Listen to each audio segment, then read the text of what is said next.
Study abroad सुनने में तो बड़ा ही अच्छा लगता है, फैंसी से साउंड करता है, लेकिन बात जब फाइनेंसेस की होती है तो दिमाग में हजार ख्याल आते हैं। उफ, ये बजट का क्या होगा, कैसे मैनेज होगा, लोन, बट कोलैटरल या non collateral, private banks, government banks, NBFC, इतना कुछ है पर पता कुछ भी नहीं है। व्हाट आई फील, कंसल्ट करने से पहले हमें खुद भी थोड़ा सा रिसर्च कर लेना चाहिए या फिर समझ होनी चाहिए, तो उसी के लिए ये वीडियो है। बट हम ऐसा क्या बताएंगे कि आप ये वीडियो देखो, तो हम आपको बताने वाले हैं कि which loan is right for you, collateral versus non collateral, interest का असली game, how much loan you can get और कुछ hidden conditions. So hello everyone and welcome back to our channel a cat fly powered by physics Wallah. तो चलिए, क्या आप ready हैं education loan को A to Z डिकोड करने के लिए?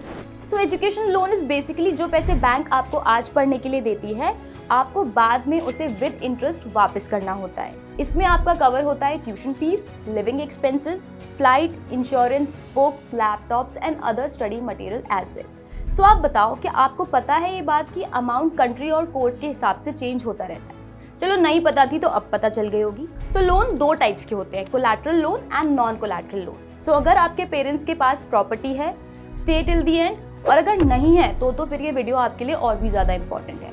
कोलैटरल लोन क्या होता है? बेसिकली कोलैटरल वो होता है जो आप एज अ सिक्योरिटी बैंक को देते हो, for example house, flat, close land, fix deposit and etcetera, so that अगर लोन रीपेमेंट पूरा नहीं हो पाता है तो ये एसेट से कवर हो जाता है। इसमें आपको 7.5 लाख रुपीस से लेकर 2 करोड़ रुपीस तक का लोन मिल सकता है, depending on property value, which country you are going for and course employability को देखकर। इंटरेस्ट रेट की बात करूं, गवर्नमेंट बैंक्स देती है स्टार्टिंग फ्रॉम 8.5%, प्राइवेट बैंक की बात करूं तो starting from 10.5%। Simple interest and partial simple interest during your study period and lowest rate of interest मिलता है इसमें। अब सोचो, जितना लोअर इंटरेस्ट होगा उतना ही आपका सेविंग्स होगा।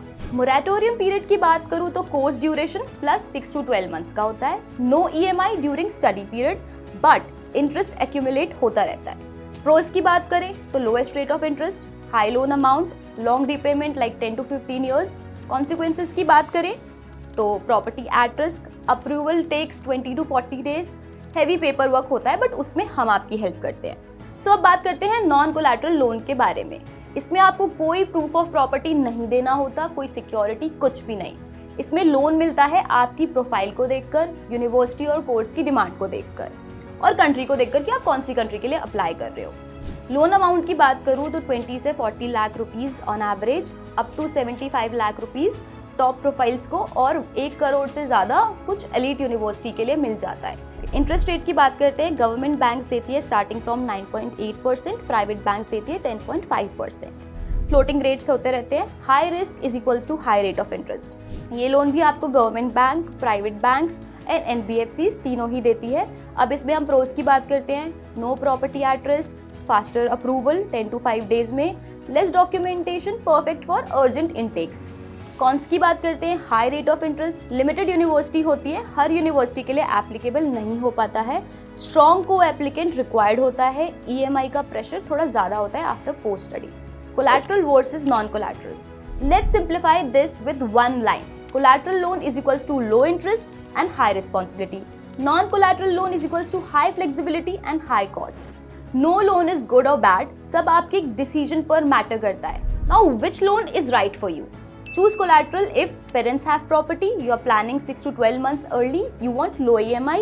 Choose non-collateral if no asset available, urgent intake, strong university admit, parents don't want property at risk. Now move on to biggest mistake that students make, और ये mistake से आपको बचना है। Number 1 पे आता है choosing loan before admit without proper research and consultation. Second, ignoring processing and insurance fees. Third, only comparing interest.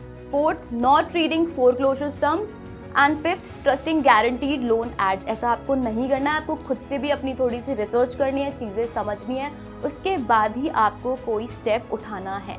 Comment C if you prefer collateral loan, comment NC if you prefer non-collateral loan. And if you want a profile-based loan strategy, comment loan. Because right guidance today is equals to stress-free future tomorrow.